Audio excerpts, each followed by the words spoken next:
Well, good evening, everyone, and welcome to the Headmaster's Roundtable. I am coming to you live from Western Maine in a small town called Aquasic on the shores of Mooselook-Maguntic Lake.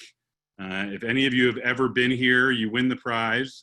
And if you tell anyone how to get here, I'm going to be upset with you.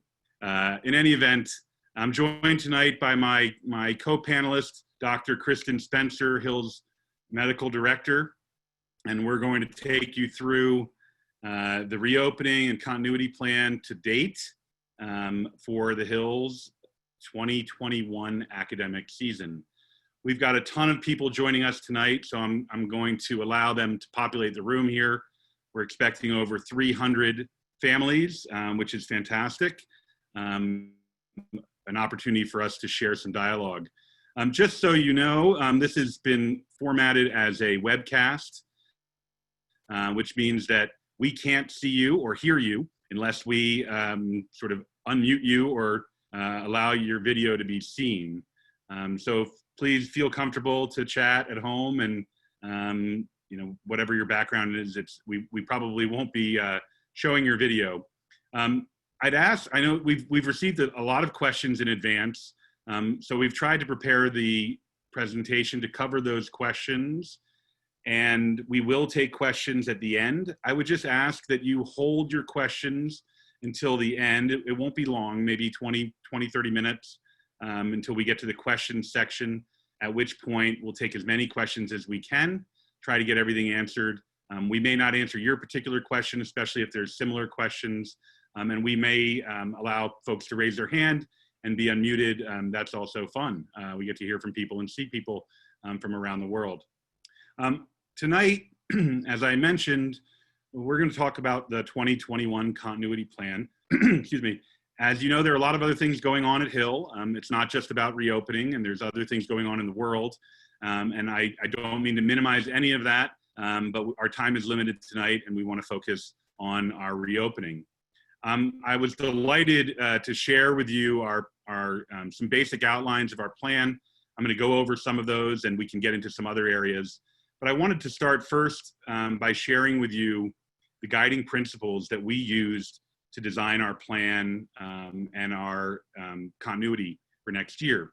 First and foremost, we wanted to prioritize the health and safety of our students and employees, and especially those members of our community who are more vulnerable due to their age or their underlying conditions. And we have people in both categories, students and employees, that qualify in that vulnerable population.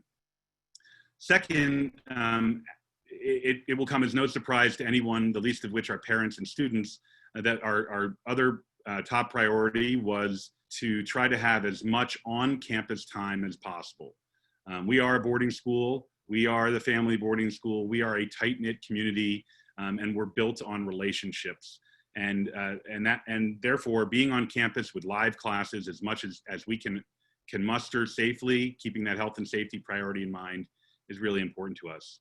And lastly, we wanted to balance the urgency of getting a plan together for our parents, for our students, for our faculty and other employees, with giving us as much time as we can to work out other issues as we learn more about COVID-19, as we watch other schools reopen, as we see Pennsylvania reopen, as we learn more about travel issues, excuse me, and so we're really doing a delicate dance between certainty and assurance, and also being flexible and patient. And that you'll see that plays large into our plan. I know many of you are scattered around the world, around the country and around the world. We have coming in next year, I think 30 countries represented and 36 states or something of that order. And as a result, not every place in the planet is at the same level of reopening. This is an image that I've shared before, and it's been updated about Pennsylvania, and we have to follow Pennsylvania guidelines and laws. Right now, it looks like about 80% of Pennsylvania is in the green phase as of June 19th, which is this Friday, I believe. And then we are still in the yellow phase, which is aggressive mitigation.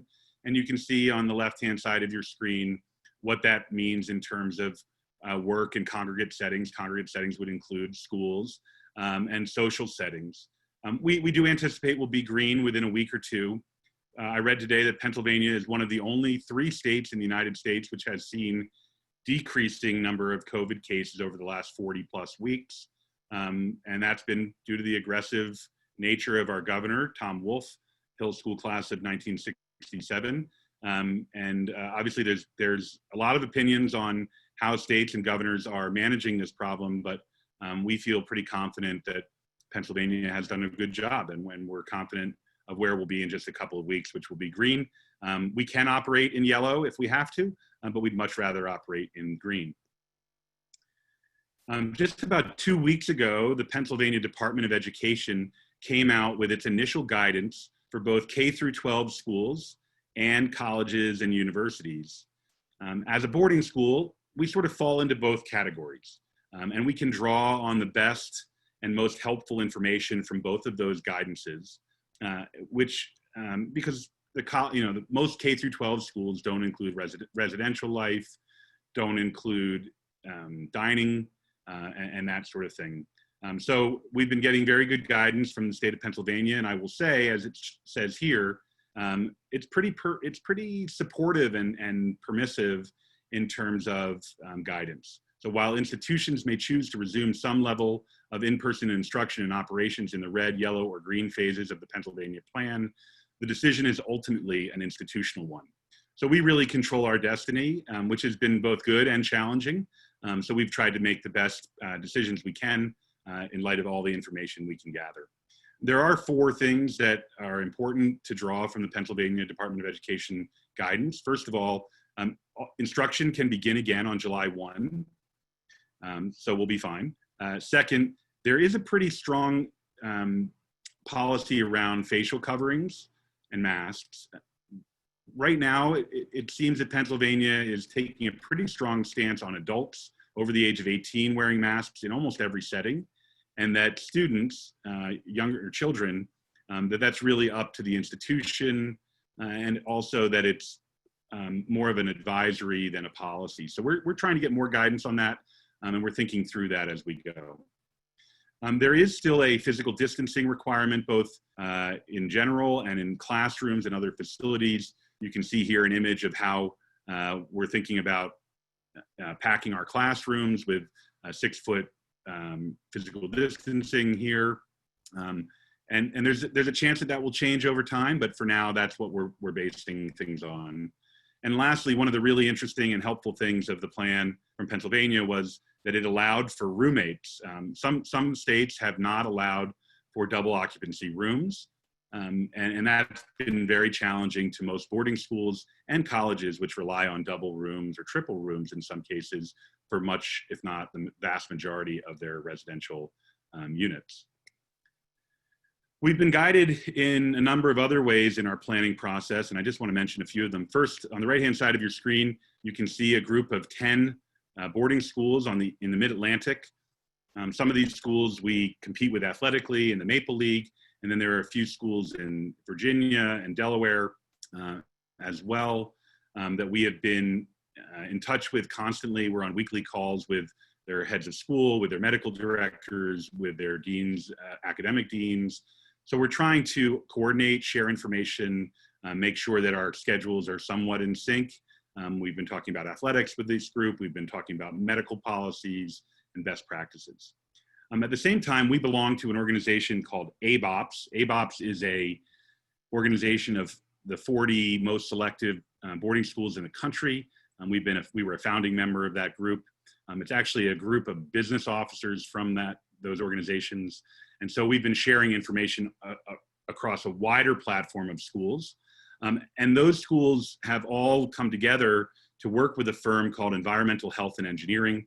EH&E is a public health and engineering firm, and they are reviewing all of our policies and reopening plans to establish sort of good, better, and best practices.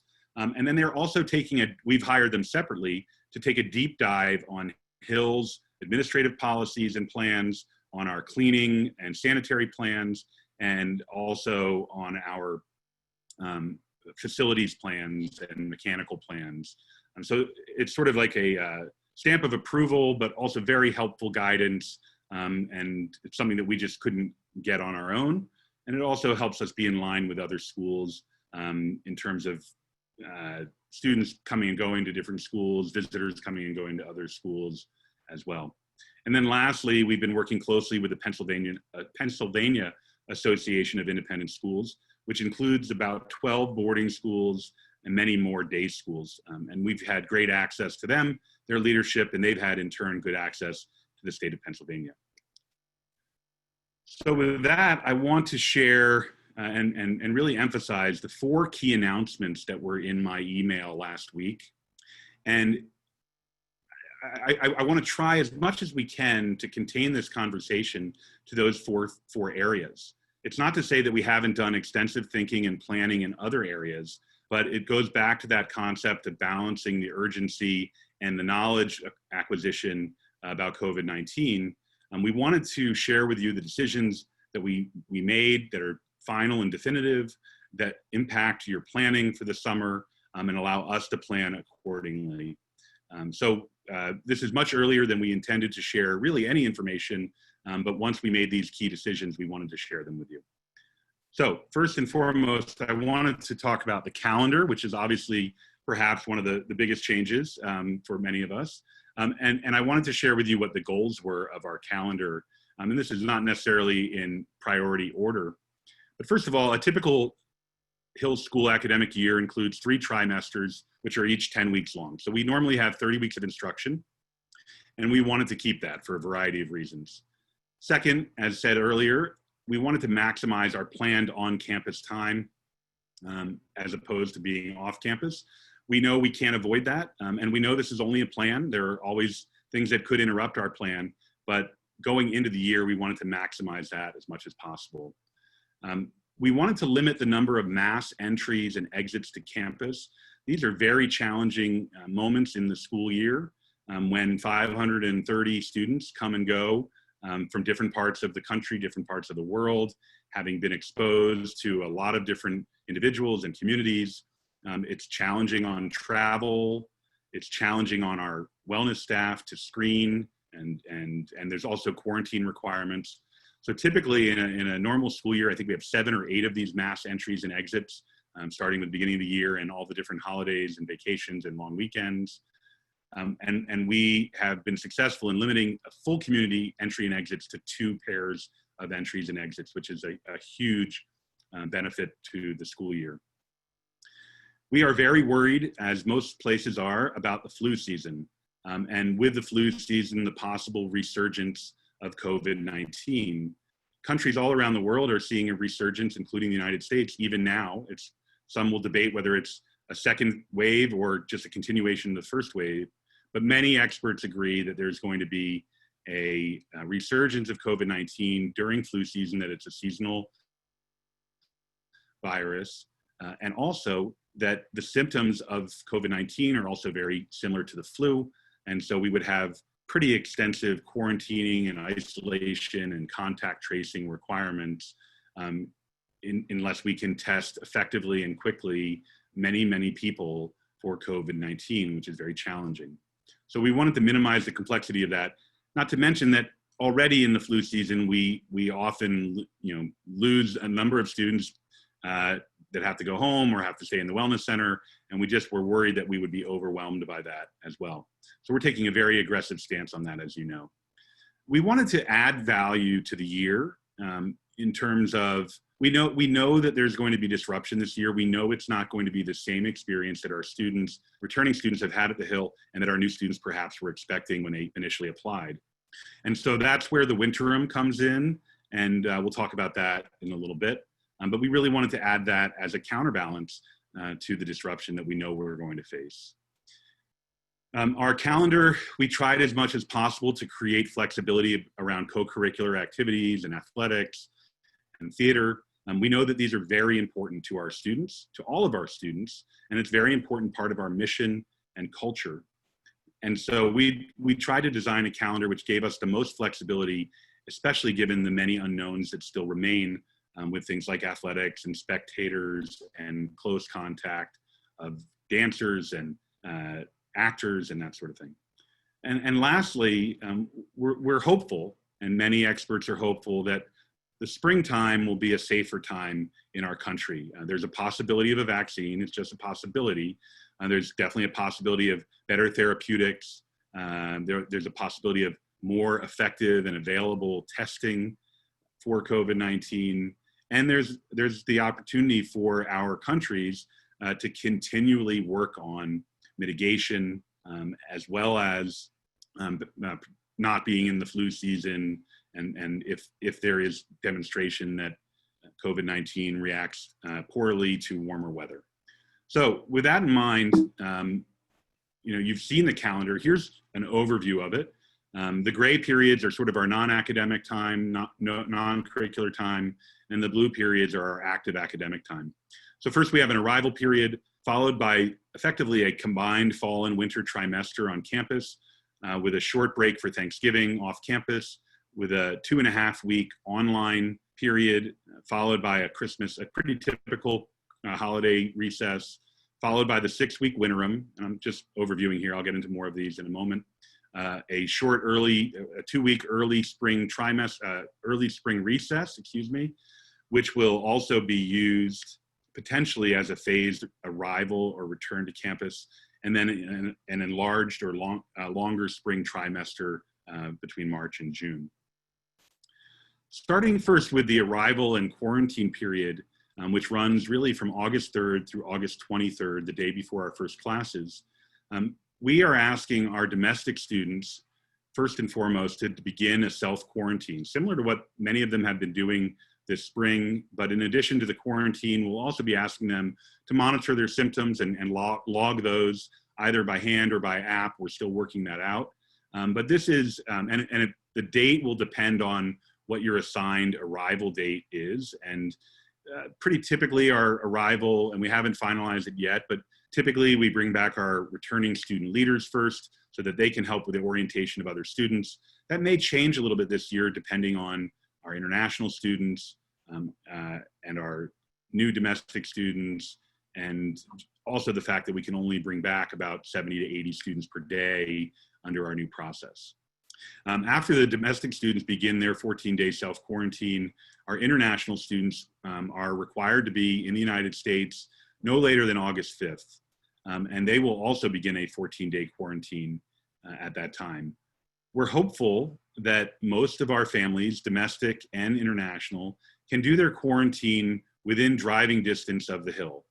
We recognize that some of our domestic students and even some of our international students may have to be further away than driving distance, but we are trying as much as possible right now to avoid a quarantine followed by use of public transportation, trains or planes, where someone might be able to contract COVID-19 again. We'll then have a phased arrival on campus from August 17th to the 22nd. Again, this is about 70 to 80 students per day, and that will allow us to populate the campus over a 5-day period. We'll have activities and orientation ongoing during that time. There'll be student leader training. There may be some academic enrichment programs, all still to be determined. And then we'll begin our formal orientation the day before classes on August 23rd. This will be for all students, including day students. That's a Sunday, and that will complete our early arrival and quarantine period. We then begin this sort of combined fall and winter trimester. As I said before, our trimesters are typically 10 weeks. So these are slightly shorter trimesters in the fall. They will be academically graded trimesters.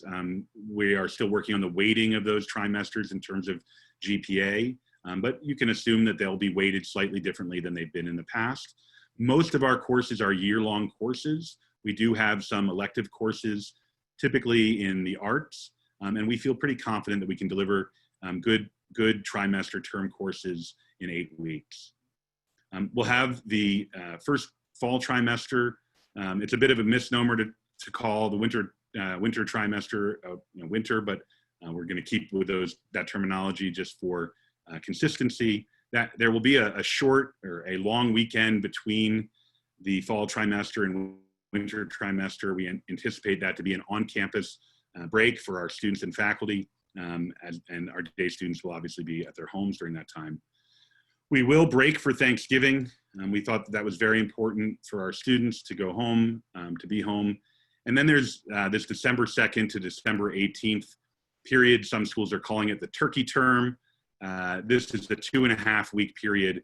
And rather than having another re-entry to campus, which I talked about earlier, we've decided that these are the 2.5 weeks planned out of our 30 that we will be virtual.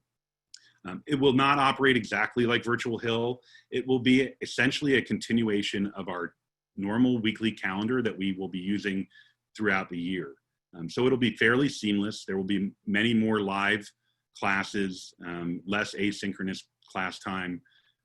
Students will continue in their normal classes at the normal schedule. It may be a little bit compressed because we don't have to have, a 2-hour lunch period or something along those lines.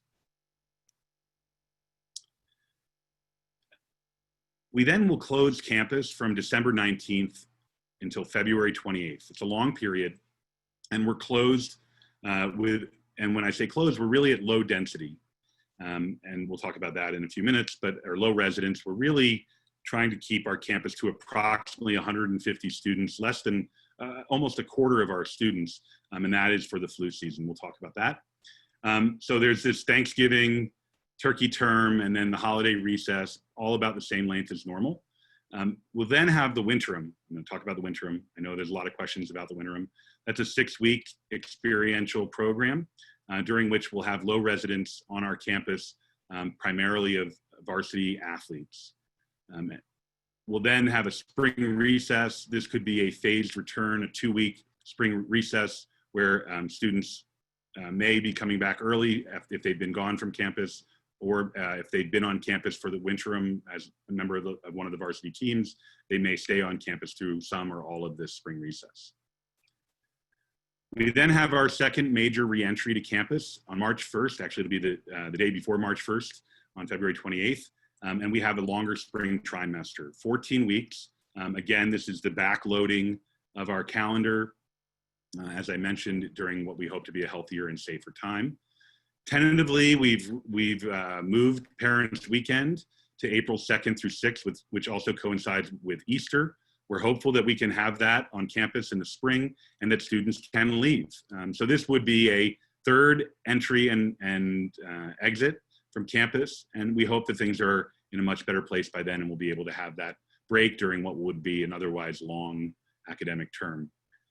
Our commencement will be on the same weekend it always is, Memorial Day weekend, and we'll end the year on the same date on June 4th as we had anticipated over a year ago.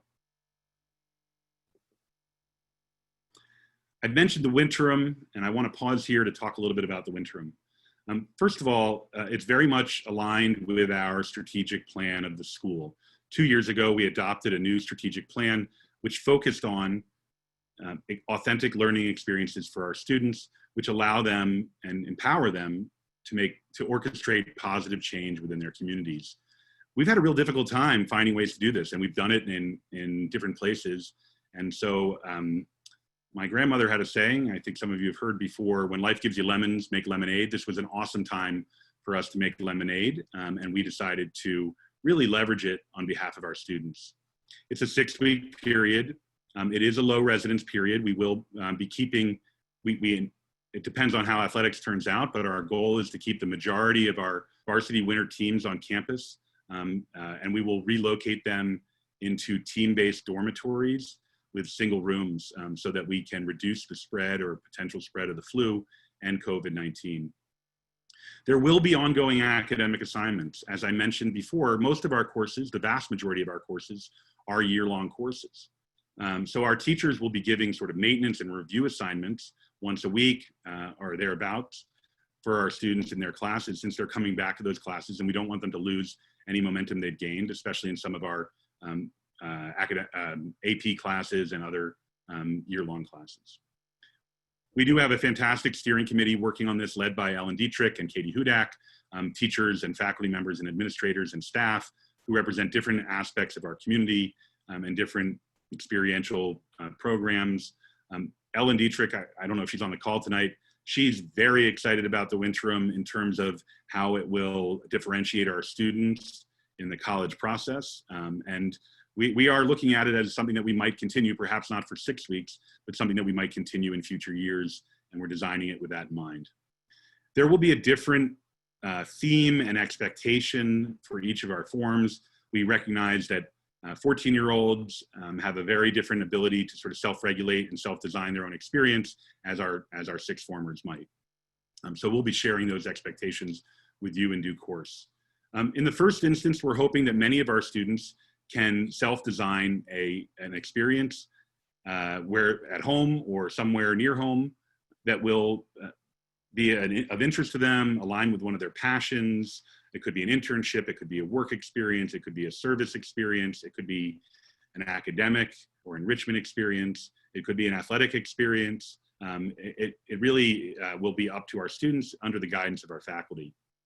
In addition to self-designed experiences, our faculty, staff, and even some of our alumni and parents have volunteered and will continue to volunteer, we hope, to design new experiences and courses around their passions, which we hope students will sign up for. In addition, our faculty will be offering some of our existing coursework in an accelerated format. So if your child has always wanted to take Arabic, perhaps, but never could fit it into their schedule, Mr. Benzanin might offer a 6-week Arabic intensive, sort of Arabic 1 introduction. It may be our environmental science program. It may be a creative writing program, but those are going to be opportunities for our students as well. In the current climate that we're in right now regarding social justice and some of the school's initiatives around that, we're also considering a social justice curriculum for some or all of our students during that time frame. We again want to take advantage of the sort of increased bandwidth that we have for our students during that time frame. And we're also considering whether there may be an opportunity for our students to do standardized test prep, which is often difficult to do during the normal academic year, and also for students who are maybe course restricted in terms of being able to satisfy their eudaimonia requirement during the regular academic year, you may be able to take, or students may be able to take eudaimonia at that point. I know it's a lot to process, so I'm gonna just pause for a second and then move on. The second major announcement was our announcement regarding every student, domestic and international, being required to have a host or guardian within 2 to 3 hours if they live further than 500 miles away. This is actually a Google map, so you can look at it pretty carefully. If you're not within that larger circle, if your home is not within that larger circle, we're asking people to designate a host or a guardian within a 2 to 3 hour drive that could support your child during an illness, during a required isolation, during a potential exposure quarantine, to any type of campus closure if we're required to close campus, and potentially for some sort of disciplinary infraction. These are, I know this is a real challenge for many of our international families and for many of our distant borders, and we will do our best to help you with this. We are hopefully there are people on this call that live within that 2 to 3 hour driving range. I know there's a lot of you on this call that live within that range, and I hope that you'll volunteer to serve in this capacity. We know it's a big ask, but it's really important to our community. So you'll be getting a separate communication from me, which we'll be sending to current and past parents that live within that zone, as well as our alumni and other friends of the school that we hope will step up and volunteer to support the school in this way.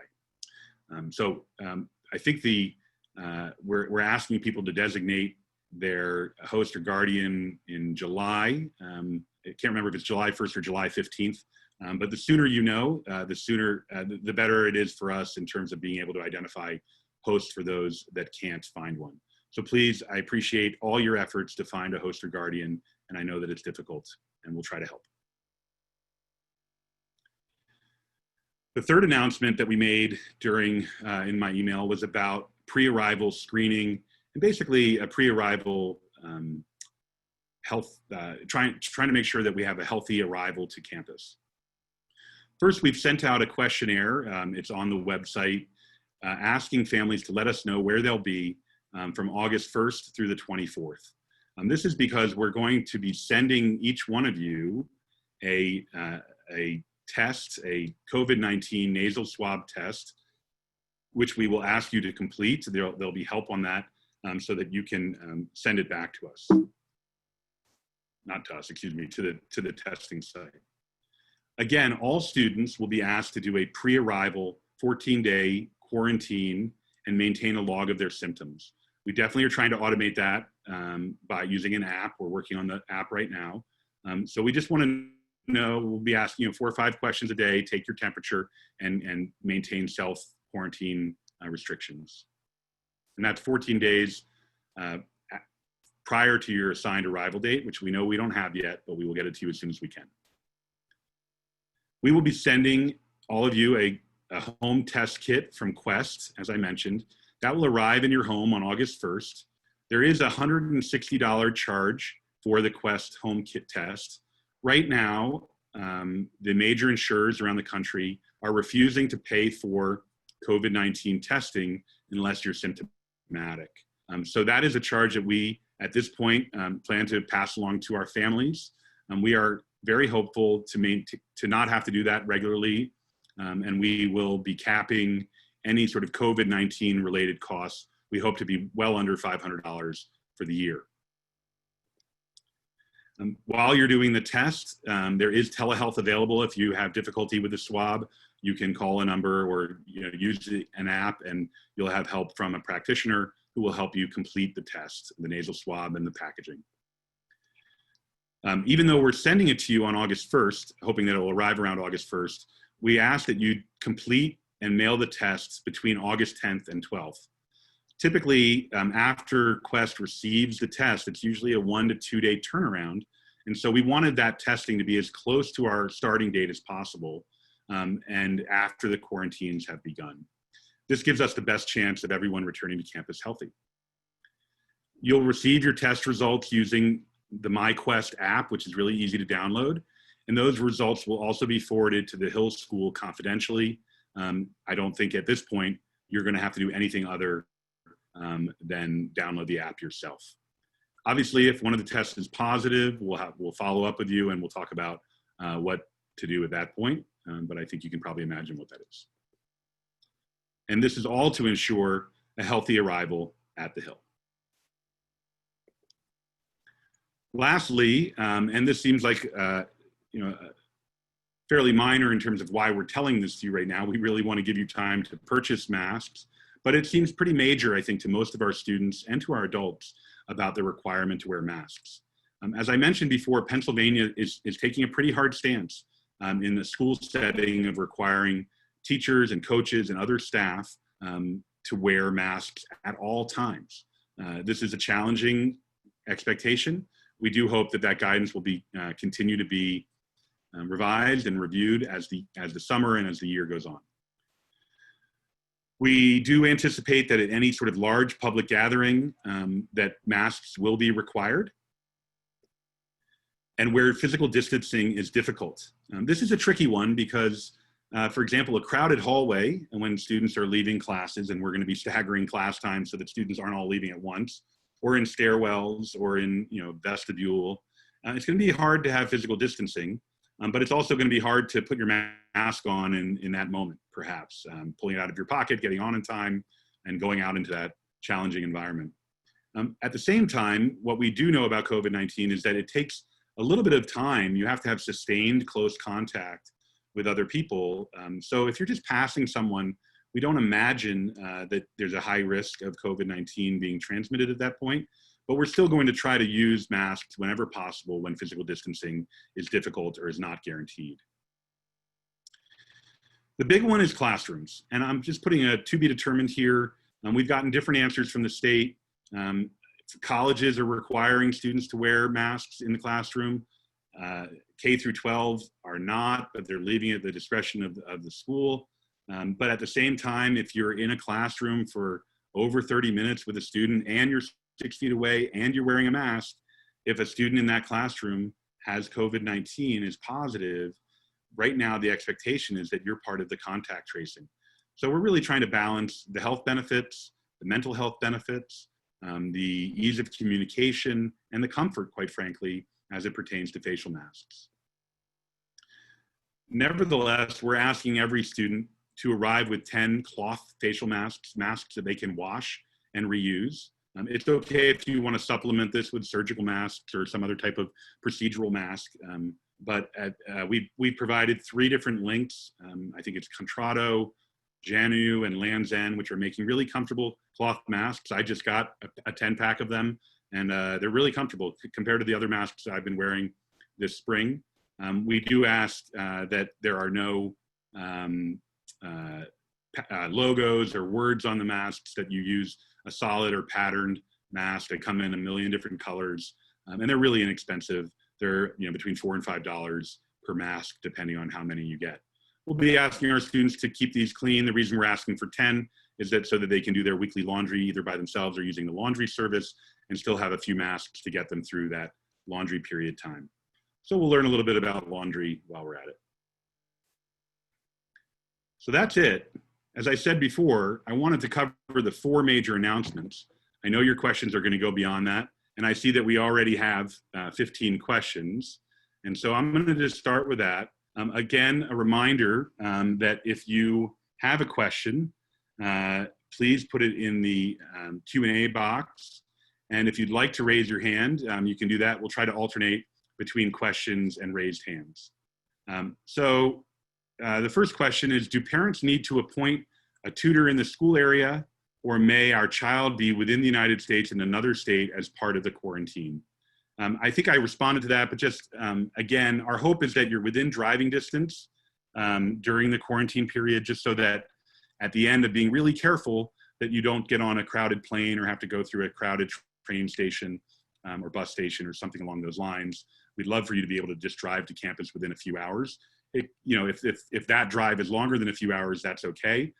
That's our preference. If there's absolutely no way that you can do that, then we can talk about it, but we will ask you to take special precautions if you have to fly to campus. How international we are depending on the migration authorities, and it is part of our concern that also as international, they have to leave the country at any time. What would be foreseen for those cases if this happens?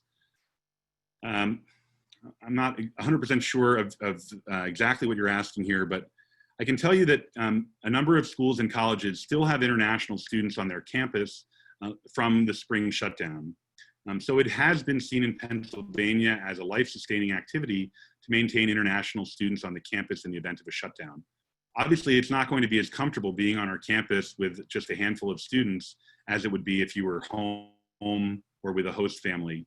So we hope that any kind of shutdown that occurs, and we hope that no shutdown occurs, but we hope that any kind of shutdown would be temporary, and we wouldn't want students to fly all the way back to their home country only to return back to the Hills School shortly thereafter and having to do another international quarantine and that sort of thing. We realize that there are extensive travel restrictions right now and challenges with new visas. We're working through that just as you are. If you have questions about visas, we welcome those questions, or if you have advice about visas and travel, we also welcome that. We're keeping close tabs on those travel restrictions and visa questions. Do students arrive on campus on August 17th or August 3rd through 8th? How will we know what our arrival date is? So for domestic students and international students, the arrival date will run from August 17th through August 23rd. We will be telling you pretty soon, we hope, certainly no later than mid-July, what your arrival date is. Again, it will likely start with our student leaders, our 5th and 6th formers who have leadership positions on campus. They're returning students typically.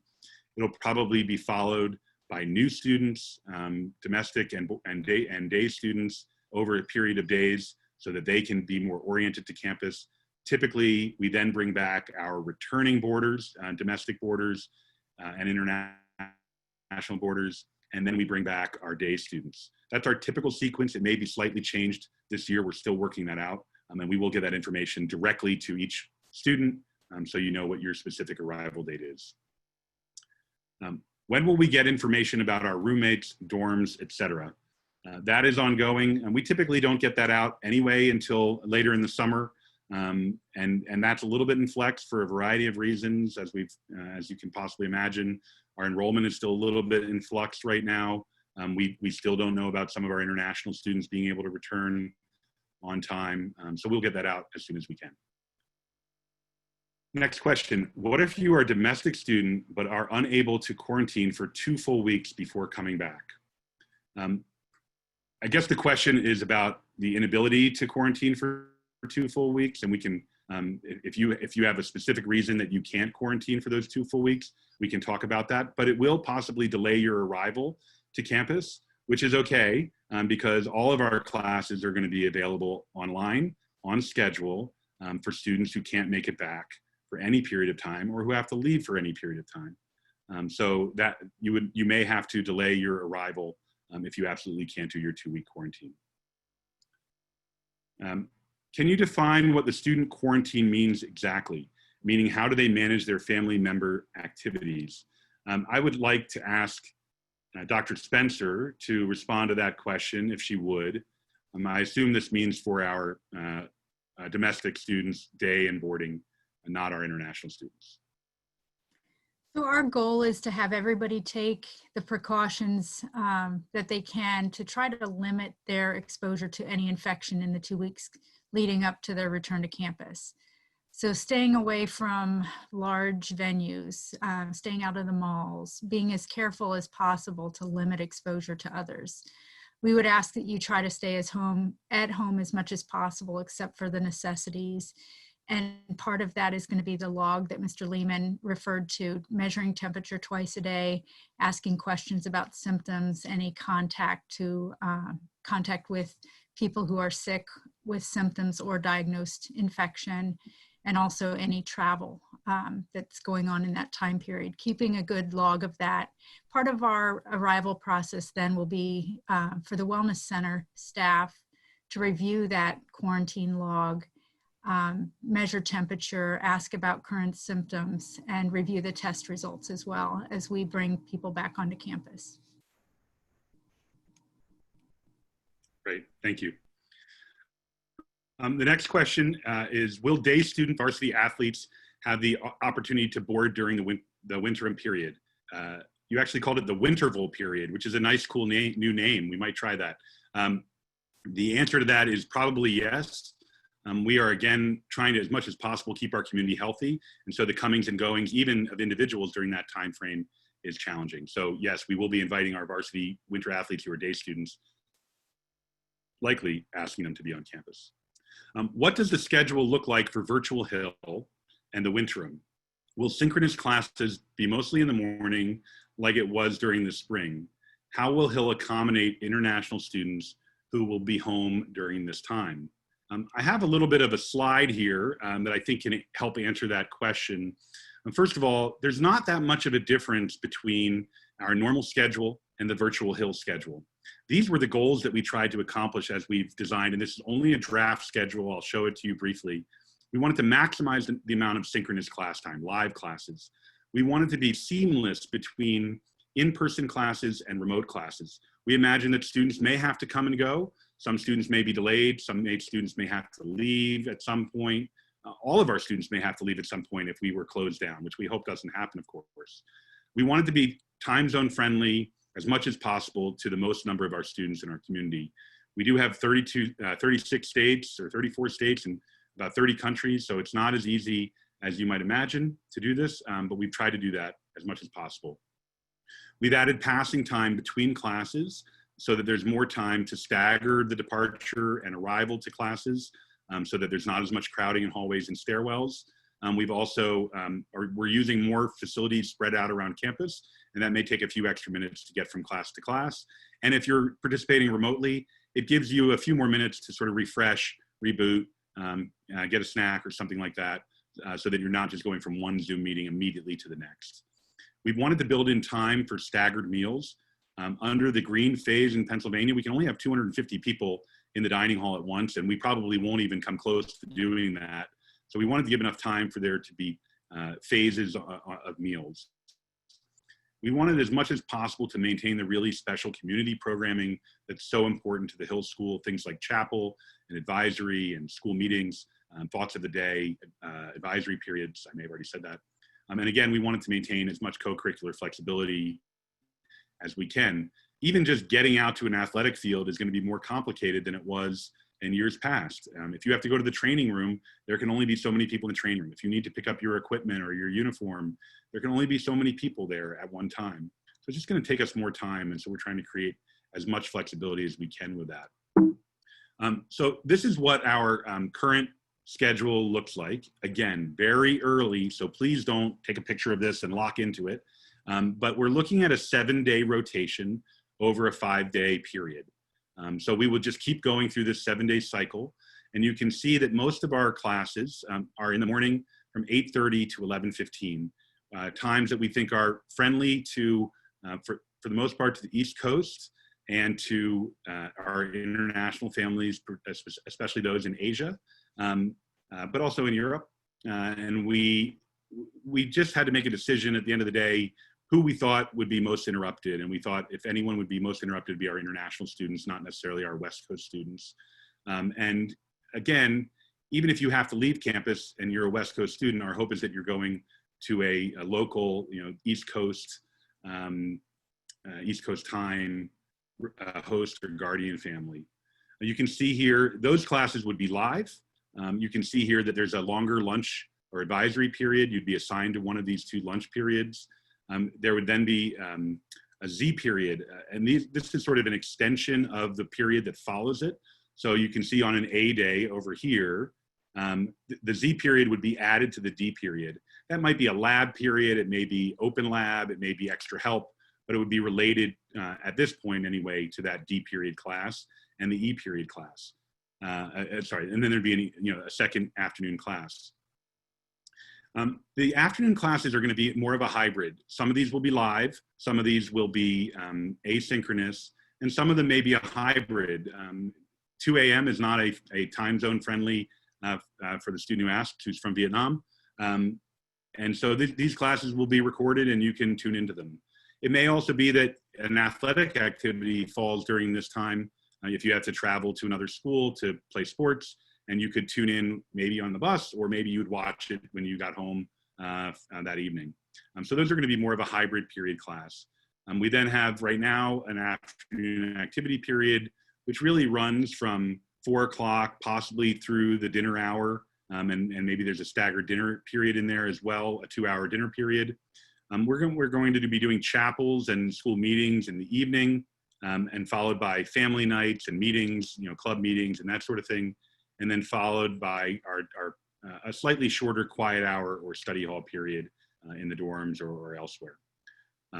That's our current schedule. It's still in the works, but I wanted to share that with you so you got a sense of how this would transition from one mode to another. A lot of more questions. I'm going to get to as many of them as I can. I'm going to do sort of a speed round here, and I hope you'll forgive me for that. Will day student varsity athletes be boarding during the winterim? Yes, we answered that. Thank you. Do athletes participate in the winterim? Varsity athletes, the majority of varsity athletes at this point, we hope, will participate in the winterim, still very much in flux.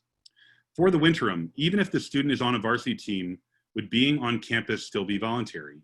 For international students that are subject to 2 weeks quarantine each time they enter their home country and re-enter the US, that's 4 weeks of quarantine, which is not practical in between the breaks. So if you are an international student and you are participating in winter varsity athletics and you needed to stay on campus during the break between Thanksgiving or perhaps the Christmas break, the answer to that is we will work with you to provide on-campus residence, but we prefer not to. And what I mean by that is we hope that you'll be able to go to your guardian or host family during those time periods. We did do this during spring break last year, right before we closed down campus. And it was okay. It's not that much fun to be in a small group of students on campus and relatively restricted. And so we prefer you be comfortable in your guardian's home. But we wouldn't ask you necessarily, if you don't have a guardian or your guardian couldn't support you during that time period, we will make it available for a student to stay on campus so they can stay for a varsity program. Will this webinar be recorded?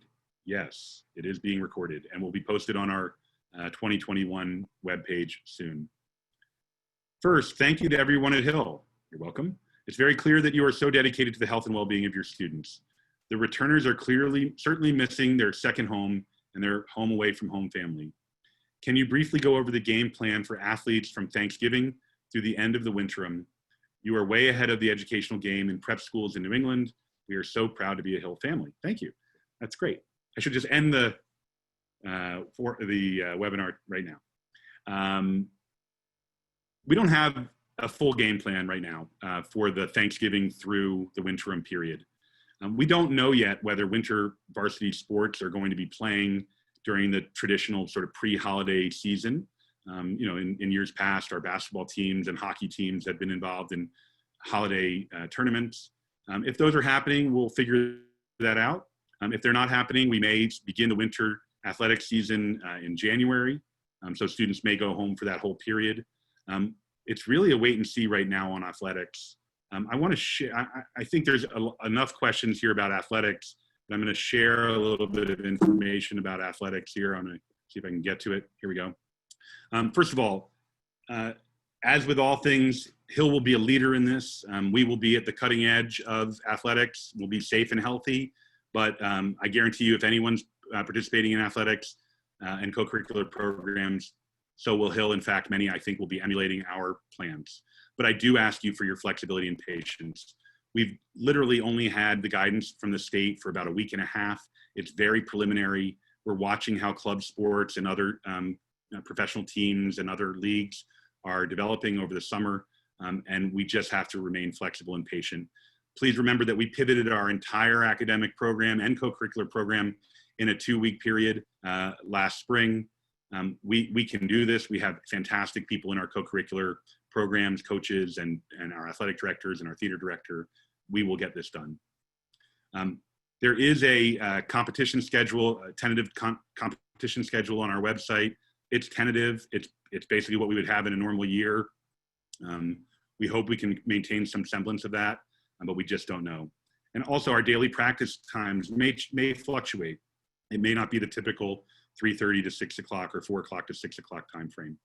We're also going to be expanding our offerings. We know that there are certain activities, athletic and non-athletic, that are more likely to be easier to play or to participate in, like debate or like theater or golf or cross-country running, than some of the contact or team sports. And so we're going to be expanding opportunities for students to play those sports during the different seasons. We're going to have a fantastic theater program. It's just not possible to not have a fantastic theater program with Chris McGriff at the helm. He's got amazing ideas for on-campus, off-campus, online, winterim theater programs. I don't think anyone will be disappointed with the theater season this year.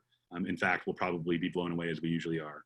I've mentioned before that the winter season right now is for varsity teams only, and it's those varsity teams that are going to be playing. We don't know that all varsity teams are going to be playing in the winter. There's some talk of shifting seasons and having some sports play in different seasons of the year. And that's a league discussion and an inter-school discussion. There are a lot of questions that we've received from some of our students who are involved in outside club sports and activities. We don't have a great answer for this yet. Those programs are just getting started. We know how important those are to our students and to their college prospects and to their health and well-being and to their socialization. We're going to do everything we can to try to make those available to our students, but there may be some restrictions on that, and they may not be imposed by us. They may be imposed by the clubs. So we'll have to keep looking at that.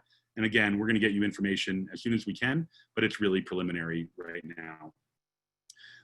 The state guidance in Pennsylvania is sort of all over the map in terms of whether spectators are allowed. In one portion of the guidance, it says that they are allowed. In another portion, it says that they aren't allowed. And in the third portion, it says they are allowed, but only with physical distancing. So we're going to have to keep you posted on that. We really hope that our fans of our theater program and our athletic program can come, but we will of course make as many of our competitions and performances live online for those of you who can't be there, as we always do, and we'll expand those offerings as well. So that's a little bit about athletics, and we'll go back to the next question. Will the mask requirements continue even in Pennsylvania, even if Pennsylvania no longer mandates it? Well, right now, Pennsylvania isn't necessarily mandating it for students, so we're going to keep evaluating it. We're also looking at the CDC. It's not just Pennsylvania, and we're also looking at best practices.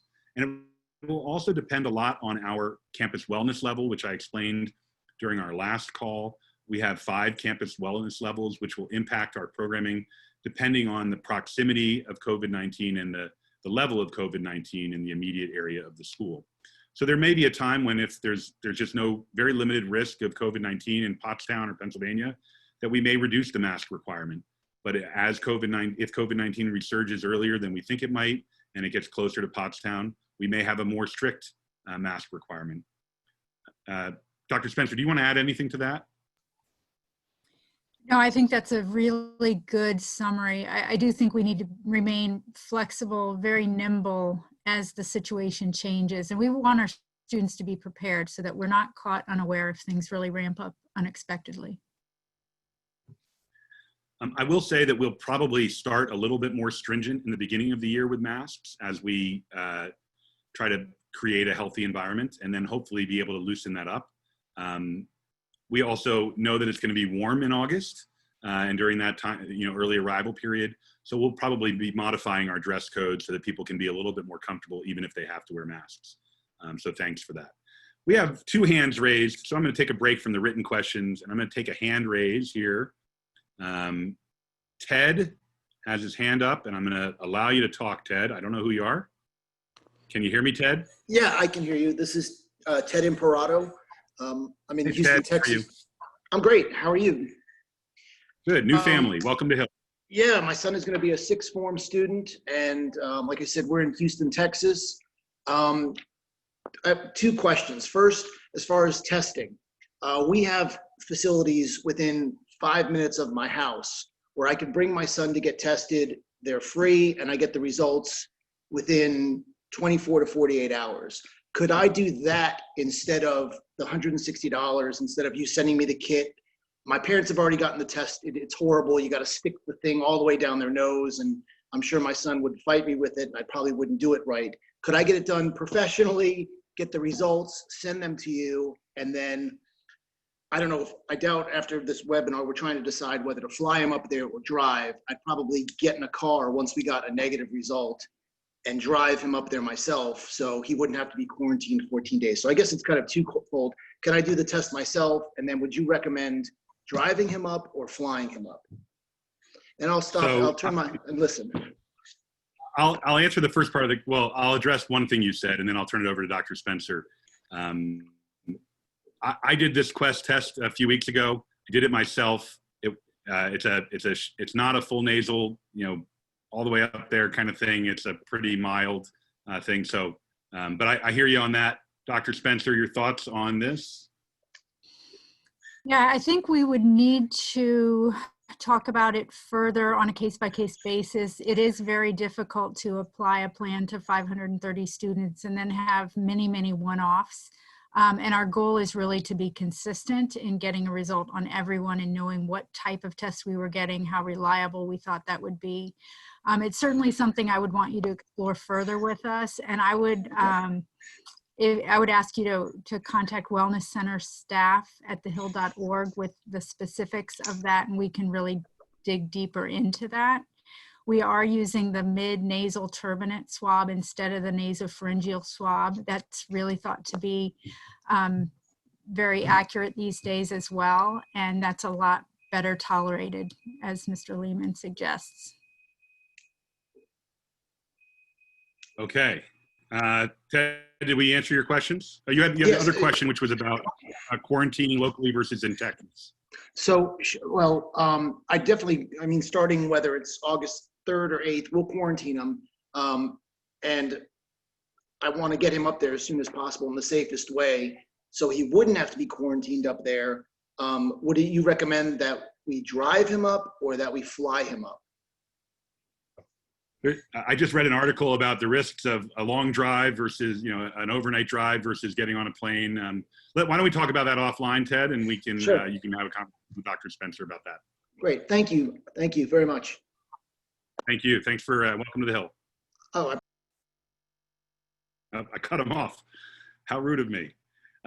Okay, next question. How will contact tracing be managed for day students? So again, I want to pull up a screen here.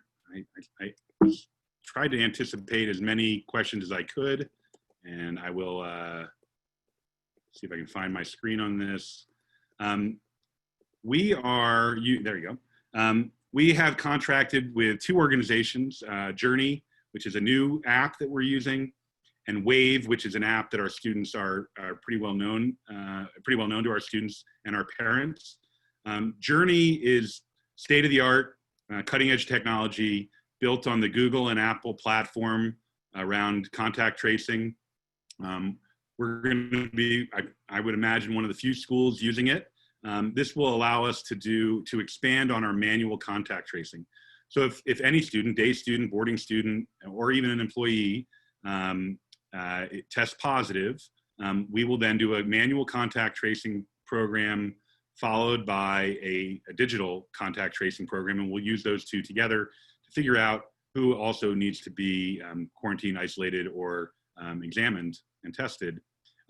This works off of Wi-Fi, Bluetooth, Bluetooth beacons, RFID. It's pretty sophisticated, and we're hopeful that it will give us as accurate. We want to be really careful with contact tracing because it's very disruptive, and we want to be as accurate as possible because we also want to be really healthy. We'll probably be using Wave, which is our normal location and sort of off-campus permission app for our students to do a daily wellness check.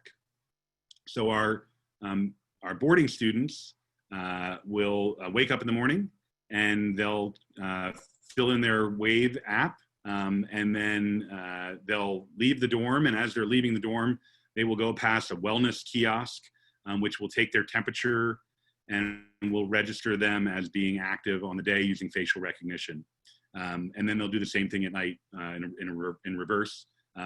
Our day students, and I want to go to our day student slide here because I think we have a bunch of day student questions. I want to just spend a little bit of time talking in general about day students and their process, because I know many day students have questions. First of all, we have named Donna Eilberg. We've promoted her from day student advisor to day student dean. This is pretty much her full-time job next year. We know that there's going to be different demands on day students and different needs and resources committed to day students, and different risks involved with day students. So Donna Eilberg will be your point person for all day student questions, and I'm sure we're not going to get to all of them tonight, so she may follow up with you afterwards.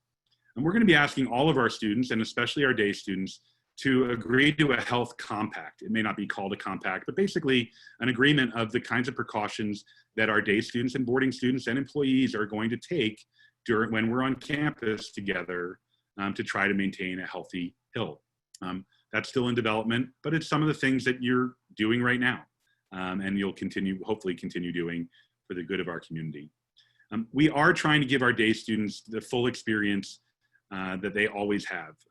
We've made a lot of changes in the last 8 years to give day students a robust, comprehensive experience. And as I like to say, the only thing they generally don't do on campus is sleep there. But sometimes they even sleep there. So we're being cautious about that.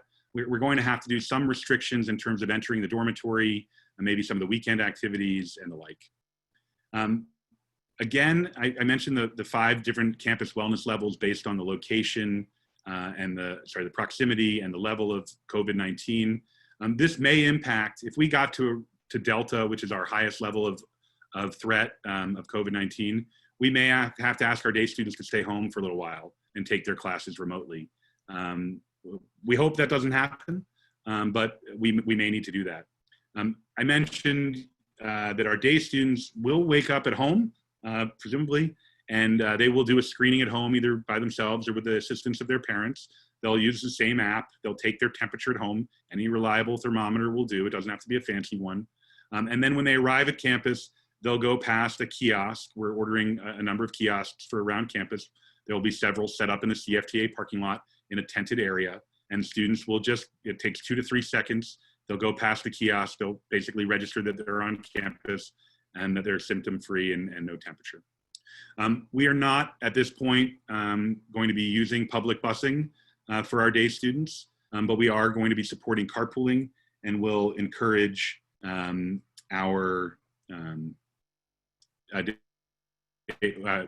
will be, Mrs. Eibler will be in touch regarding carpooling. And we really do hope that as many day students as are willing and able will serve as host families for our distant borders and international borders. It would be wonderful if we could count on our Hill family to step up in those cases, as they've always done. This is a little bit different than our typical host family program. So that was a long answer to your question, Tommy. I hope it was helpful. I'm going to skip the next question. We've already answered it. Do we get a partial refund of tuition since we're not in school November through February? At this point, the answer to that is no. We are providing the same number of weeks of school in residence, other than 2.5 weeks, and we're adding the winter program, which is supported fully by the school. So at this point, we don't plan to provide a refund. If there was a more significant campus closure, as there was this past spring, I think most of you know that Hill was the first school and the most generous school in terms of its refund, and we were able to provide that back to our families. We'll continue to evaluate that plan, but we're really working hard to deliver as close of an experience as you signed up for in the contract, your enrollment contract. And I'll just note that our enrollment contract does indicate that the school can, if needed, change its calendar for a variety of reasons, including pandemics of all things. And so that's where we are at this point. I'm just going down. Could you please clarify the virtual Hill? This is, right now, virtual Hill is what we're calling the 2.5 week period during that turkey term between Thanksgiving and Christmas. And it's basically just going to be a continuation of the fall and winter terms, but online. There may be a slightly different schedule since our students may be in different time zones. We may not need the 2.5 hour, or excuse me, the 2 hour lunch period. We may be able to start a little bit later, that sort of thing, but it will be basically the same pattern that our students are used to in terms of which classes are meeting live in which order, which day. Next question was about club sports, which I already answered. During the 2-week online period in December, are the athletes on campus? That is a big to be determined. We will find out. Will students meet their advisor before the start of school via Zoom or email? The answer to that is yes. We just assigned advisors, I believe, yesterday or the day before. So you'll be hearing from your advisor very soon. So thank you for that question. For the winter session, will the other courses be an additional cost? And so nothing that the Hill School is offering to our students, whether it's curricular or co-curricular, will be an additional cost. And I will put a small caveat on that. We don't know yet whether we're going to be offering test prep for our upperclassmen. If we do offer test prep, traditionally that has been an extra cost, but we would do our best to not have that be an extra cost. If you sign up for your own program as part of your self-designed program, there may be a cost with that that you would bear. But hopefully there'll be internships, there'll be online courses, a MOOC from a college course, or some sort of other enrichment program. And we do hope to offer some of our co-curricular programs as well. I know that Chris McGriff has a theater offering that he's working on. I imagine our debate program will be in full swing. Yearbook, journalism, all those kinds of things will probably be ongoing. In addition, our students who are on campus participating as varsity athletes will still be required to comply or to complete their winterim expectation. And they'll have to do that on campus. So they won't necessarily be able to do some of the things like jobs or internships, but perhaps on campus. When checking in, are parents allowed to come with kids? We have 2 different forms. How do we move stuff into their rooms? It's a great question, and I hate this answer, but right now the answer is no. We are doing everything we can to make sure that the campus is healthy from the start. And since we're not asking our parents to necessarily quarantine and be tested, we're trying not to introduce that unknown into our campus. We will do some sort of orientation program for our parents. It may be out at the far fields, it may be in the auditorium, it may be under a tent, to be determined. But we will have lots of people helping the students move into their rooms, older students, staff, faculty. And I will mention that we're going to ask our students to maybe come with a little less stuff than they would in a normal year. For one, it will help them keep their rooms clean, which is part of good hygiene. And number 2, they will have to pack up once or twice during the year, depending on if they're staying for the winter period or not. Will there still be weekend activities? Yes, lots of them. Probably to start, most of them will be on campus, but we may be going off campus as depending on the campus wellness level and depending on the health of our students and our community. When will we know more regarding if we'll be playing fall sports games? We do anticipate that there will be fall sports. We don't know when and against whom. It's still very much up in the air, and we will get you that information as soon as we know. Seth Eilberg, our Director of Athletics, is leading the charge with all the leagues and athletic directors, is on top of this on a daily basis, and has been very creative and trying to get some answers for all of us as quickly as we can. We have a hand up. It's Aiden Dunn, one of our current students. Or maybe it's his dad, I don't know. Hi, Aiden. How are you, Mr. Lehman? It's me, Aiden. You always ask questions, Aiden. Yeah, I'm always on these. I just want to start off by saying thank you to yourself and Dr. Spencer. I'm really psyched to come back to campus. I know a lot of the other members of the Hill community are, so I want to start off by saying that.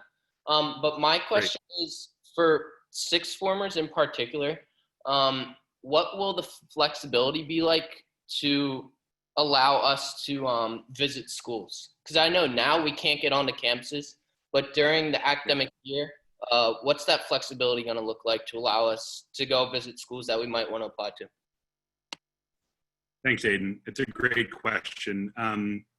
Right now, it's sort of like sports. We don't know, and some of it may be out of our hands. To the extent that colleges start allowing, in-person college visits as opposed to virtual college visits, we'll try to figure out ways for that to happen. We're currently developing a visitor and departure plan. We know it's not realistic for our students to spend 14 weeks or 16 weeks, as the case may be, on campus without going home, without seeing their families, without taking a bit of a mental health break. So we're working on all of that. To the extent that colleges are going to allow it, I'm sure there's going to be pretty strict rules about that. You may have to show some of your testing and your health symptoms, similar to how we're probably going to be dealing with admissions visitors to campus. So I promise we're going to be as flexible as we can be, and we're certainly going to work with the colleges. And you know that Mrs. Dietrich and her team are going to be advocating for you as much as they can. Okay, thank you. That's helpful. Thanks, Aiden. Okay, I have another question here, raised hand. It's using Mandarin characters. I speak Mandarin, but I don't read Mandarin. So I'm going to allow this person to talk, and maybe they'll introduce themselves. Hello? Are you there?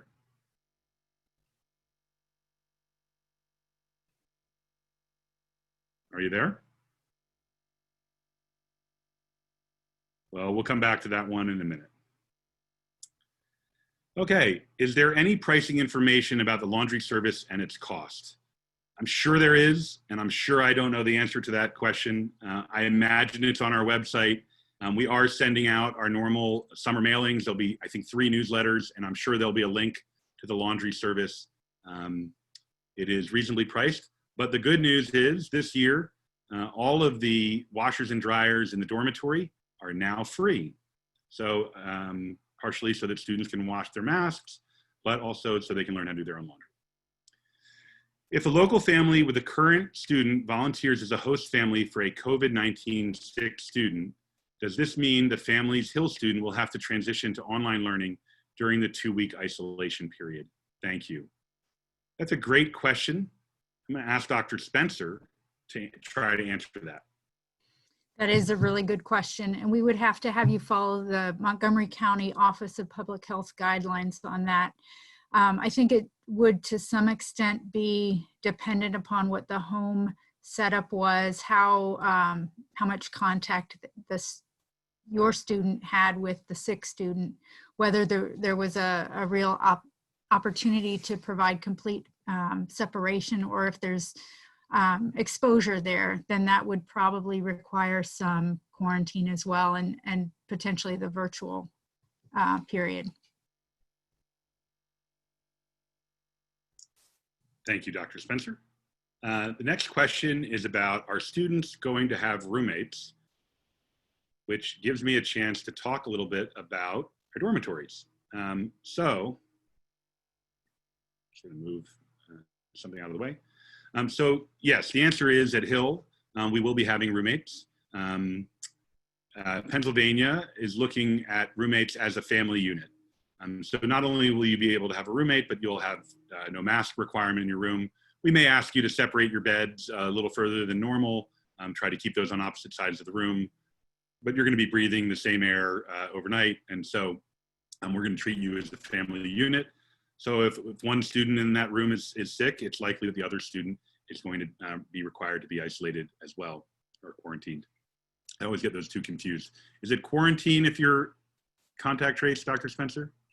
So we isolate a sick student and we quarantine a healthy student who has been exposed. Perfect, thank you. We do have a limited number of single rooms on campus. We can talk about requests for single rooms if you have a significant underlying health issue, and we would prioritize those for our single rooms. We don't have a lot of them, so if you have that question, please contact Dr. Spencer or Mr. Jenikis. I mentioned the wellness kiosks, which will be placed probably in the lobby or foyer of each dorm. I mentioned simpler furnishings. There you see 2 empty bookshelves. I hope you'll consider that. You'll get a what to pack list soon enough. I mentioned the Thanksgiving and Winterim pack and move. We'll likely be providing on-campus storage for our students. And I mentioned before that there will be resident access only. Only the students that live in that dorm can go in that dorm, and only the faculty that live or work in that dorm can go in that dorm. So we're really trying to be as careful as possible there. All right. Will day students be allowed to attend school on campus and take part in extracurricular sport activities? Yes. Please explain how move-in will work for New Hill students.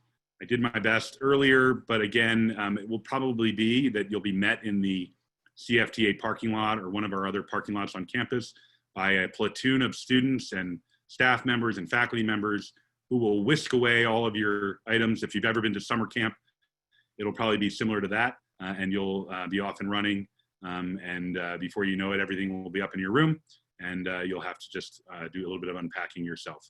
A good, independent, self-reliant experience. A little bit like when I went to boarding school. Do varsity managers get to stay on campus during the winterim? We don't know the answer to that yet, but thank you for your question, and we'll let you know. Are the teachers also quarantining and testing themselves? And to clarify, day students are to quarantine August 3rd through 8th. The answer is yes. The teachers are quarantining. So all of our teachers are returning to campus much earlier than normal. And we're grateful to them for doing that. And we are putting in place a testing program for all of our employees. The details on that are a little less clear right now. It's a totally different program, and we're working on that. And to clarify, day students are to quarantine August 3 through 8. No, your quarantine begins on August 3rd through 8th, depending on which day you're required to come back to campus. If you're a returning day student, I would imagine it'll be towards the 8th. If you're a new day student, it may be a few days earlier when you would begin your quarantine. Next question. U.S. consulates have not opened yet, and pre-booked visa appointments have been canceled until further notice. So we're not sure yet if we can make it by August 5th. What happens in this case? So first of all, one of the reasons, and just one of the reasons that we're starting a little bit earlier, is that the U.S. government allows for an expedited or emergency visa if you are starting school within 60 days of the time that you need to apply. It's our understanding that you can, now that you have a firm date, and we're sending individual letters to all of our international students, anyone living abroad, you'll get a letter that indicates that you are required to be back on campus by August 5th, or back in the States by August 5th to begin quarantine. We hope that you'll be able to use that to get an expedited visa appointment or an emergency visa appointment, and that you'll get it in time. There are also travel restrictions, which we hope will be lifted by then. And so we know it's complicated. If you cannot return by August 5th or even by August 23rd, you will be, you'll begin the school year online. That's why we're making our academic program seamless. And as soon as you arrive and complete your quarantine, you'll be ready to start school. We realize that the quarantine policies may change. I doubt they'll get longer. I'm not sure they'll get shorter. And it may be for different countries, and we're just gonna have to keep watching that.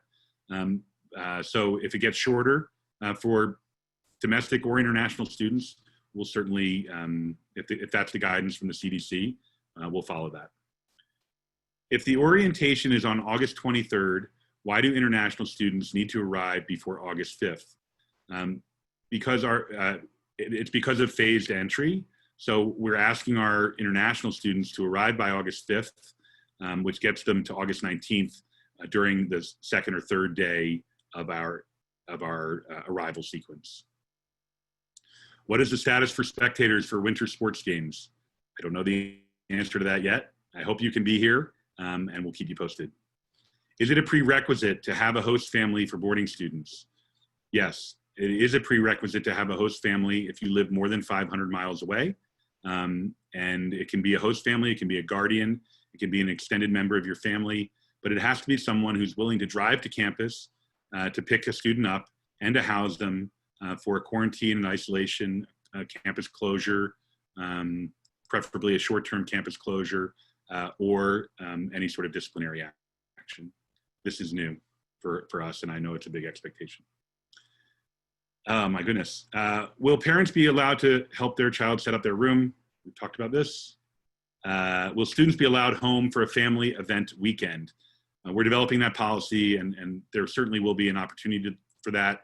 I think it's fair to say that it's going to be more limited than in years past when we only had a few closed weekends.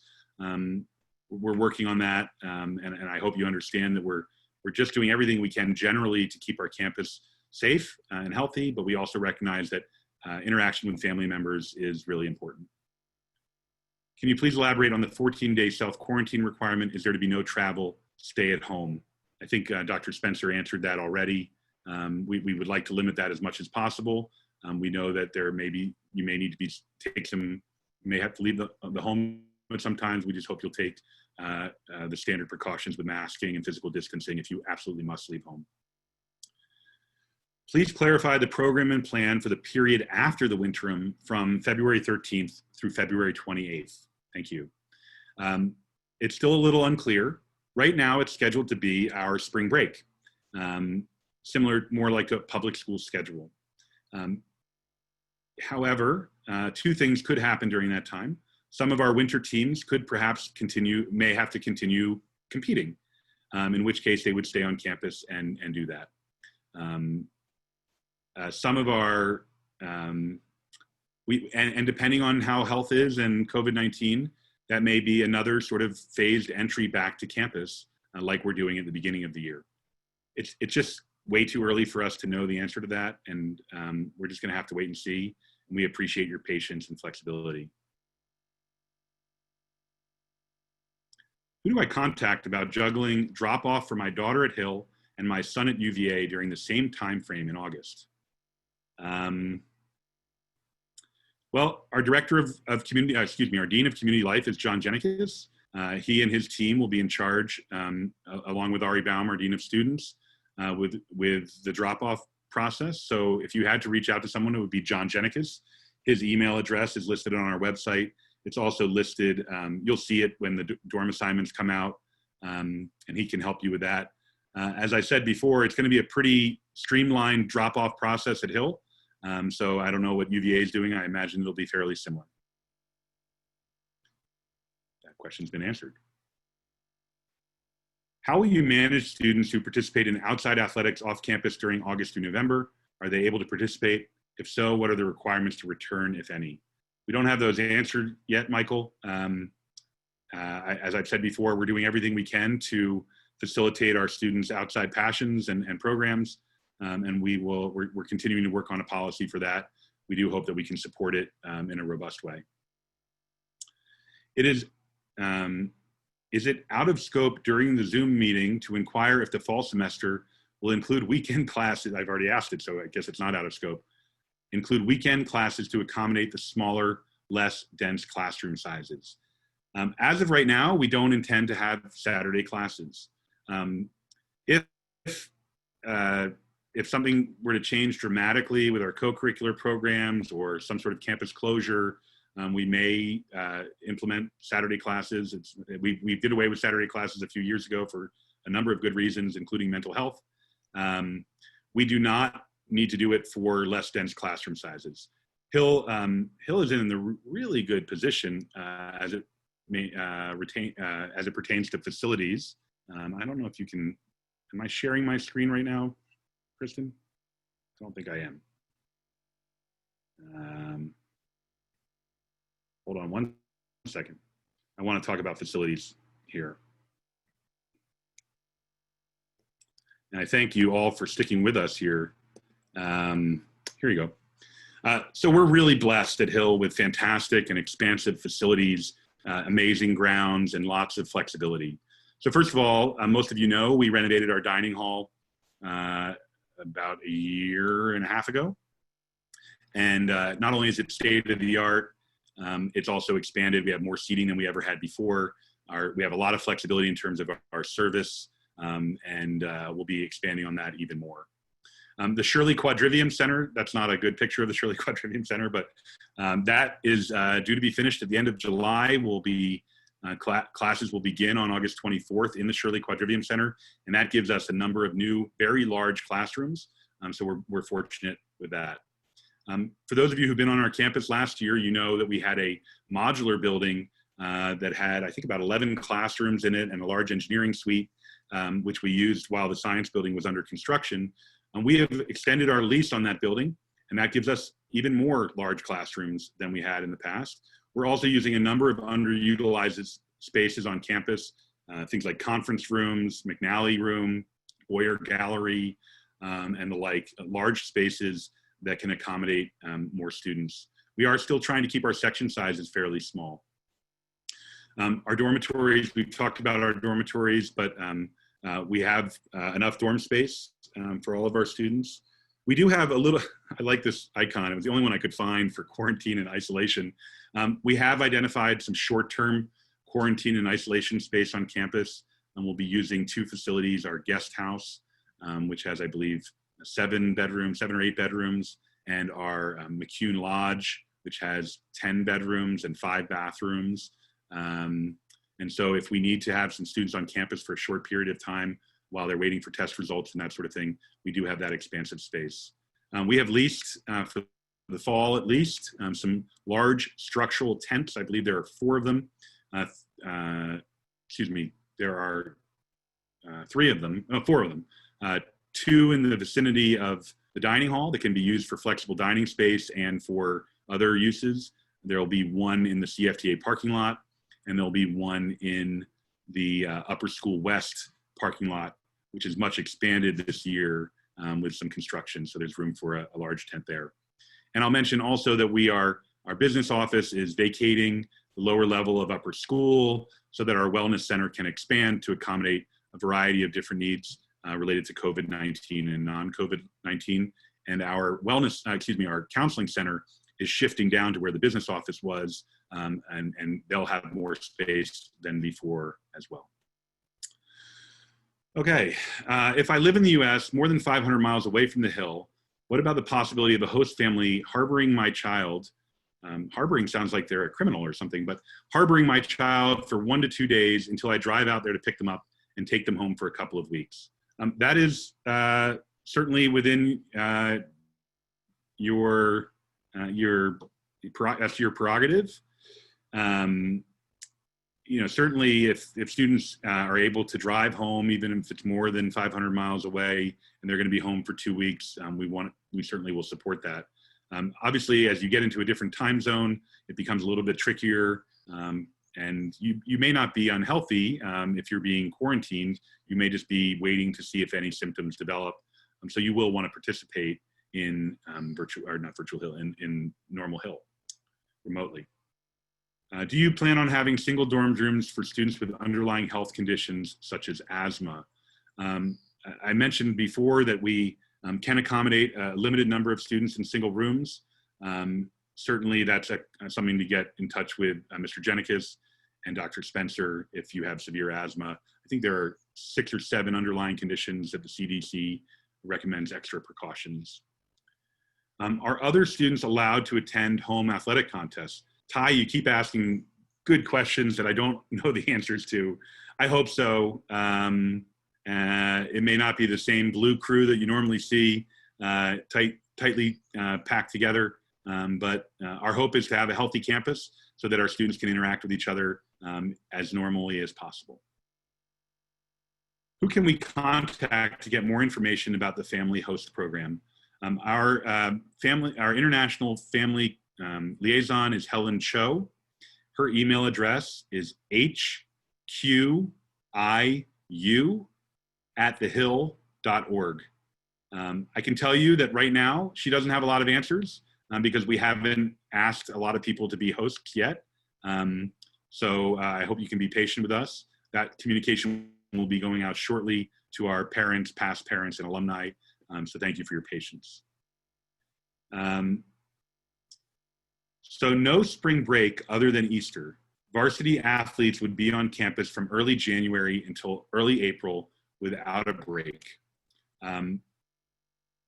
Again, it depends on a lot of things, but that is a possibility. Again, we're hoping that the spring is much more healthy and that students could go home on a normal weekend.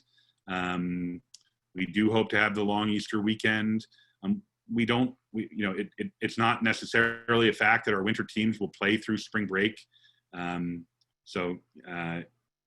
that's where we are right now. Thanks, Matt, for your question.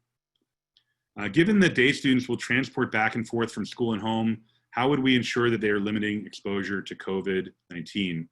I think I've covered this, but just to reemphasize, we're asking our day students and all students to take special health precautions. We're asking them to monitor themselves twice a day, at least when they leave home and when they arrive on campus. Certainly if they're symptomatic, they won't come to campus. They'll contact the wellness center and their local to their primary care physician. We're taking every precaution that we can, but the day students are an important part of our community. We're doing everything we can to keep them healthy as well, and we hope that they'll do the same. The next question is about parents helping with move-in. I've answered that question, I think. Last week, PIA released guidelines for youth sports. How do you see these guidelines impacting fall sports? I think we've covered that as much as we can. They have released guidelines for K through 12, actually, including high school sports, college sports, and professional sports. It's really initial guidance, and I think it's a bit of a wait and see. They're leaving it at the discretion of the school and our board of trustees. Mr. Eilberg, Dr. Spencer, the board of trustees, and I will be working together. We know how important this is. It is 8:35. Let's go for 10 more minutes, and then I will do my best to answer as many questions as we can. I will send emails out in the next 24 to 48 hours. let's see here. Can you explain in a little more detail how you provide the virtual Hill if the student can't or won't go back to the Hill in August? Any change from the last spring term? Yes, significant changes from the last spring term. They will follow basically our normal schedule. So they'll be meeting more live classes and less asynchronous classes. Another thing that I want to share, and I can share a picture of it, I think, here, if I can find it. We are installing this type of camera. This isn't the exact device, but it's called an Owl Plus camera. It will sit in the middle of the classroom on a tripod, and it rotates to whoever is speaking. It's voice activated, and as you can see on the display there, you would see the individual speakers, you would see a panoramic of the room, sort of a 360 degree of the room. This works with Zoom, so it will feel much more like you are in the classroom if you are remote.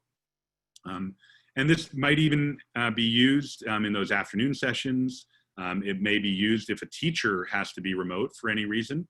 The students might be in the classroom, but the teacher may be participating remotely.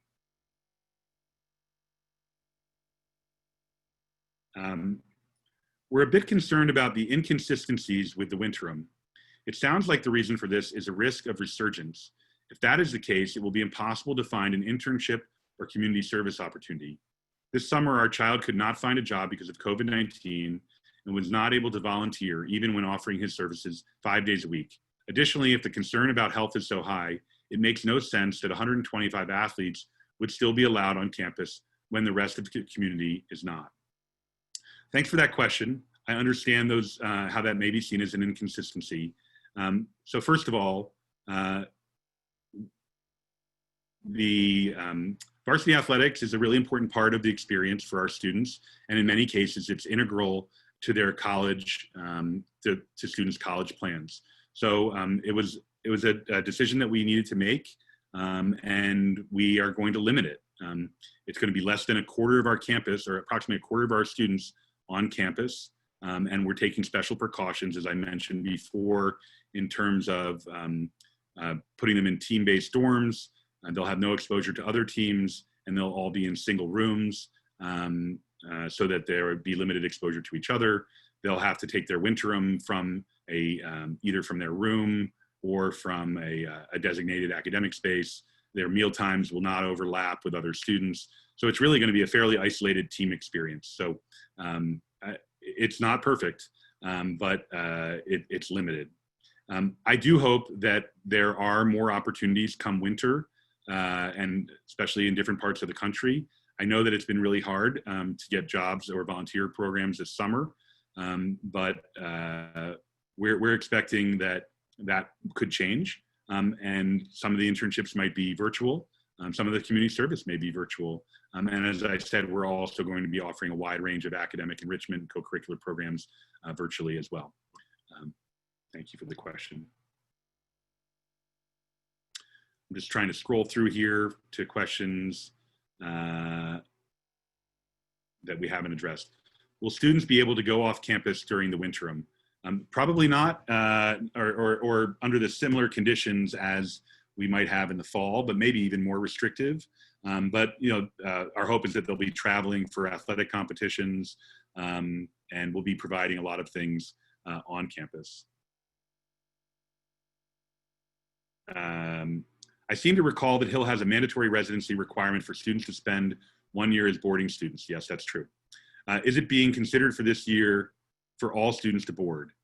It's not, because we don't have space. We have 130 day students, and as it is, our dorms are pretty much at capacity for next year. And so adding 130, we just wouldn't have the space. So that's the decision that we had to make.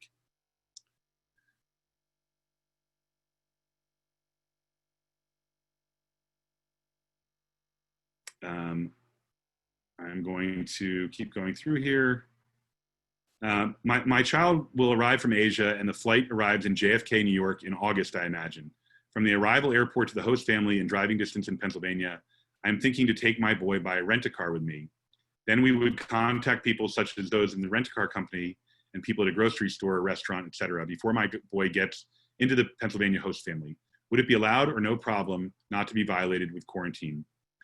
As long as that happens before the quarantine, it's totally acceptable.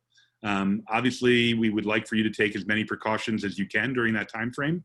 Maybe use curbside delivery, wear masks, wipe down the car, that sort of thing. Things that we're all doing these days anyway. But I would encourage you to do that before the quarantine begins on August 5th. Will boarding students be allowed to leave campus during the fall semester for club sports and other reasons? We've discussed that. How does the school treat any school arrangement for students who have flu symptoms or that may be tested with COVID-19? Will the healthy roommates be separated to other rooms and support for the ill students to catch up on their studies? Dr. Spencer, would you like to talk about the symptomatic treatment of students? Sure. So if we have a student who has symptoms that are suggestive of COVID-19, and there's a lot of crossover with influenza and other viral illnesses, we're going to do testing on that student. We're hoping to have point-of-care testing in the Wellness Center. We're working very hard on that. There are a couple of good options. However, we've found the availability of the supply chain is still developing. So we do have flu testing in the Wellness Center. Our hope is to be able to test for both. And certainly, depending on when the test result were back, whether that were a quick turnaround with a point-of-care test or a send out to Quest or LabCorp, we would be taking we would be taking precautions in the meantime to keep that sick student separated from roommates, hallmates, until we had an answer on that testing. Thanks, Dr. Spencer. So international and/or athletes can stay on campus during Virtual Hill. That's a little bit to be determined.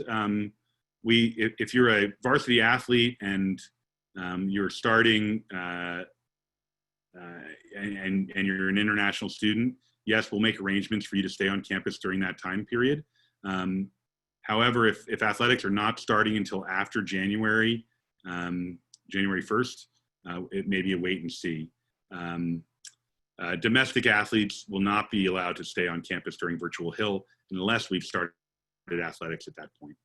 Couple questions about Saturday classes. We've addressed that. Are we going to be grouped by 5th and 6th formers and 3rd and 4th formers for all school meetings, chapel, and lunch? Don't have an answer for that yet. We may be doing school meetings and chapel and lunch in even smaller groups than that. And we've talked about chapel is in the evening this year, so we've talked about actually doing chapel remotely, maybe having one group in the chapel and other groups in other areas, including the dorms or in larger spaces. Are all 7 days of the week class days? Absolutely not. We're counting on 5 days. We just have a 7-day rotation. So every 7 days, that rotation will, you'll do 5 days out of the 7-day rotation. You'll have Saturday and Sunday off. You'll do day 6 and 7 on the next Monday and Tuesday. And then Wednesday will begin day 1 again. And you'll see that will continue to rotate. What controls are on staff and day students coming and going from campus? I've mentioned the controls on day students pretty extensively already. We have similar controls on staff. About half of our employees live on campus, but they'll still have restrictions and testing and screening and monitoring just like everyone else. And we're taking similar precautions with our staff as we would with day students. They'll have a similar app, if not the same app. They'll have wellness kiosks. They'll be checking their temperature with facial recognition. And if they're symptomatic, they won't be coming to campus. The Quest test in August, is it an acute illness test or an antibody test? If reliable antibody tests are available, would the school wellness center want them also? Dr. Spencer, it's yours. So we're about 60 days away from return to campus, and I don't have much of a hope that the antibody testing will be reliable enough by that point to be able to count on them to make any decisions, whether that's that somebody's protected or that somebody can be roomed with somebody else. At this point, I just think it's too soon to be able to use that in any meaningful way. I'm not opposed to having that result. If you have that and want to send it along, that's fine, but that's not part of our testing strategy at this point. Thank you. Will you give some time for worship or religion activities on Sunday? Yes. To be determined whether we'll be supporting off-campus religious services or if it will only be on campus or virtual. How is the athletics requirement going to stand? It's a great question, Nuri. It's one I haven't considered, but I'm sure, like with last year, we're going to be flexible on that. It's a good question to email to Mr. Eilberg, Mr. Notebart, or Ms. Gaitan.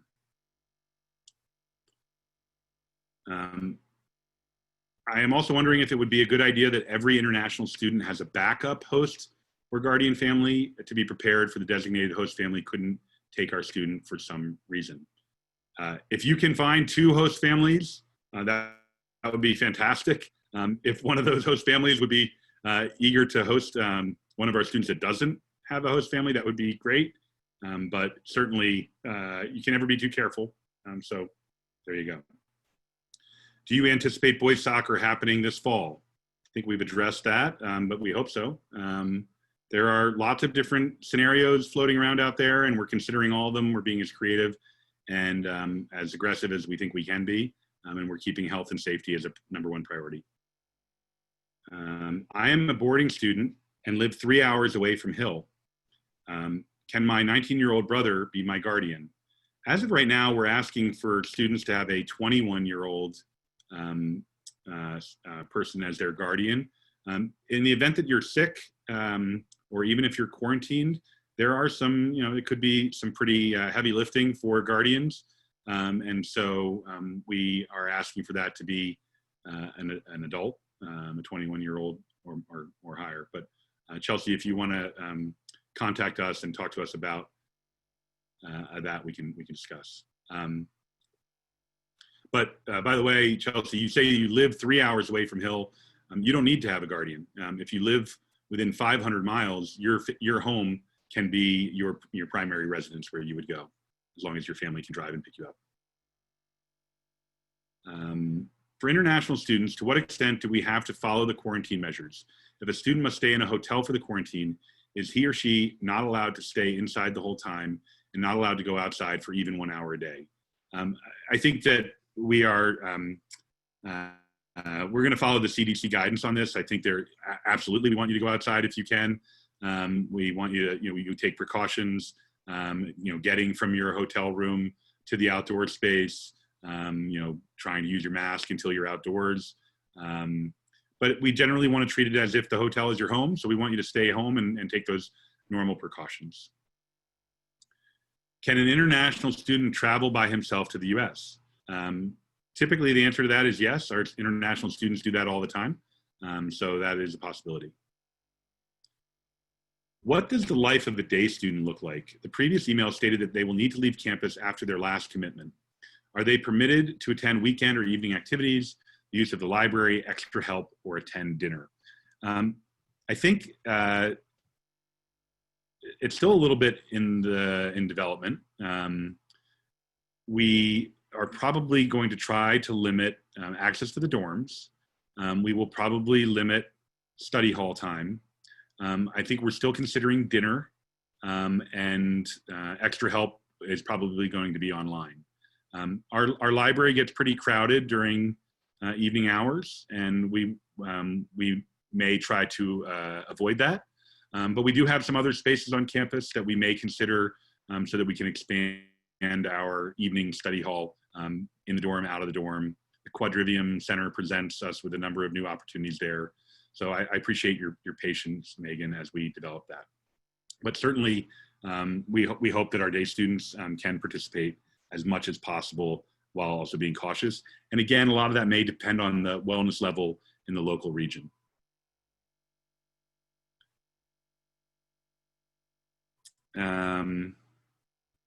Any update on planning for potential hotel stays for quarantine for students arriving from more than 3 hours away who need to get settled in the area for 14 days? So we are working on that right now. We're talking to 2 local hotels where we would be getting sort of a group arrangement. that would be supervised by a Hill employee or employees who would basically be living on the hall or in the hotel with the students. If parents want to come and stay with their child, they could do that. They'd basically be quarantining together. We're trying to get as good of a rate as we can. And we're also trying to have the hotel provide meals, which potentially could be supplemented by some sort of delivery, or maybe have a refrigerator in the room and the like. As part of the orientation this year, will students receive instruction on the health protocols? Yes, extensive. And we'll be practicing those during orientation. We'll try to make it fun if we can. But we're doing many of the things that you see in businesses and stores across the country. We're doing lots of one-way hallways and stairwells and indications on physical distancing and the like. How are you going to send the test kit to the international students? So this is why we're asking our international students, all students, to give us their August location. We will send the test kit to the international students when they arrive in the United States. It should be waiting for them in their location. And we may send it a little bit later than our domestic students. And we will send it directly, whether you're with a family member, a host family, or in a hotel. It will be provided to you there, and you can complete it. And if you're staying at the hotel, the Hill staff member would help you with that. And you just mail it back in, and the results come to you directly. My son has been tested negative for COVID-19 this week. Does he have to take another test on August 1st? Or can he take another one here at home and submit the test result to the school? So for sure, he would have to take another test on August 1st. There's a lot of time between now and then. Even if they have antibodies, we're still requiring that test in early August. Dr. Spencer answered the question earlier about taking other kinds of tests. We're trying to avoid the one-off testing. What will the dress code be? Ty, all these great questions. To be determined, Ty. But we're probably going to be normal dress code, except for maybe in August, and maybe on if there's an all-mask day, we may have to change that. Will Hill be hosting the standardized testing, ACT and SAT, this school year? Are there any restrictions? I've got great news. The Hill School has been approved as a private test site for the ACT and the SAT on campus, which means that it's only for Hill students. We are the only school in the Philadelphia area that's been given this private testing site licensure or ability or certification. So our students will be able to take the standardized tests on campus, including the August 29th exam. If you have questions, please contact Jade Johnson in the College Counseling Office. Can domestic students quarantine while international students, if unable to do so on their own? Am I able to come to campus early while international students are back in order to do a proper quarantine? So we're not doing, as of this moment, we're not doing any quarantines on campus.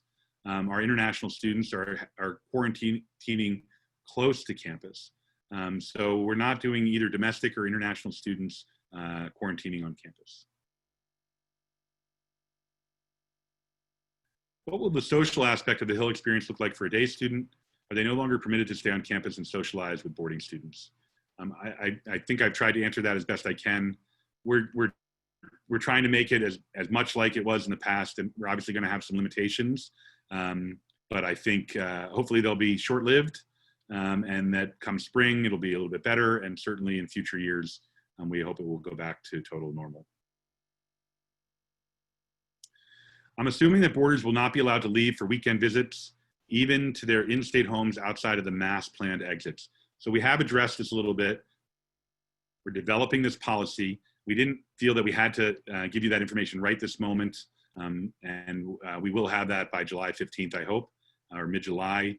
We do anticipate that boarders will be allowed to go for weekend visits to their homes, and that parents will be able to visit periodically to campus. We just don't know the frequency and sort of the parameters of those visits. If your varsity sport is canceled for the season, is there a plan to allow for training? Yes. If interscholastic sports are canceled, We will still be doing training to the extent we're allowed to under the guidances. There's possibilities, there's been some talk among the athletic directors about switching the timing of seasons. So a fall sport that may not be able to go, moving that to late winter or early spring. So we will adjust accordingly to the best of our ability, but we'll definitely be doing training, strength and conditioning as well. Have any steps been taken to address the mental health of students related to COVID? These are the times when they socialize with their peers. Thank you for that question. I'm glad you brought it up. Yes, Lisa Rothling, who many of you know is our Director of Counseling and is fantastic and is new to Hill last year, for the first time brought clinical counseling to campus free of charge for our students. And a large portion of our students have taken advantage of that. And we anticipate a growth in that need during COVID-19 because of some of the isolation and anxiety related to COVID-19. So we've expanded our offices, we've expanded our staff. We are doing a lot of professional development for our staff. We're also incorporating some of those concepts into our eudaimonia program. Dr. Spencer, is there anything you want to add? No, I think you've done a great job with that. Okay. So it's the witching hour. It's just about 9 o'clock, and I want to be respectful of everyone's time. And I'm watching our attendee list drop here from where we started to almost about half. So that's a good sign that we should wrap it up. I hope I've answered a vast majority of your questions. We will try to answer directly to all of you, either individually, or we will add to our frequently added questions, things that came up tonight that aren't there. I do hope that you'll take the time to reread the initial letter. Please take the time to go through the frequently asked questions. A number of the questions that we talked about tonight were available there. There's also a calendar on the website, which will give you the key dates that you need to be aware of. There's also several forms: the Guardian form, the August, the August location survey, the host family volunteer survey, and the links for the mask policy and the vendors. So please take the time to do that. We'll be adding to that frequently. And then I just ask for your patience. I know everyone wants to know these answers. We do too. Please know that our team is working round the clock, literally, to get this information to you and to have a safe opening of the school and a healthy year and a fantastic year. I really do hope that while these certainly seem like onerous restrictions and limitations, I believe strongly that the strength of the Hill community is going to shine through this. We have some amazing things happening on campus next year. The Quadrivium Center is opening. We have a fantastic faculty. We have incredibly diverse students from all around the world.